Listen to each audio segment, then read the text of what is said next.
اب رخ کریں گے کوٹ ادو کا، جہاں وارڈ نمبر 14A رحمت کالونی سفیدے والی گلی میں بجلی کے بے ہنگم زمین سے لٹکتے تار شہریوں کے لیے وبال جان بن گئے۔ اس پر رپورٹ کریں گے ہمارے نمائندہ باقر حسین۔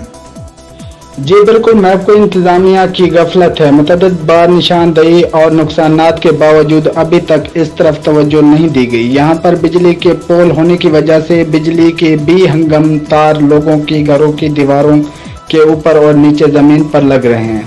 آئے روز آگ لگنے کے حادثات معمول بن چکے ہیں اور یہاں پر چھوٹے بچوں کا سکول بھی موجود ہے، جس کی وجہ سے بچوں کو گزرنے میں شدید مشکلات کا سامنا درپیش ہوتا ہے اور کئی بار بچوں کو کرنٹ بھی لگ چکا ہے۔ اس کے باوجود شہریوں نے کئی بار درخواستیں بھی جمع کروائی ہیں، لیکن کوئی نوٹس نہیں لیا گیا۔ شہریوں نے مطالبہ کیا ہے کہ جلد از جلد اعلیٰ حکام اس پر نوٹس لے تاکہ کوئی بڑا حادثہ رونما ہونے سے بچا جا سکے۔ کیمرہ مین شوکت علی بلوچ کے ساتھ باقر حسین، سٹی 5 نیوز، کوٹ ادو۔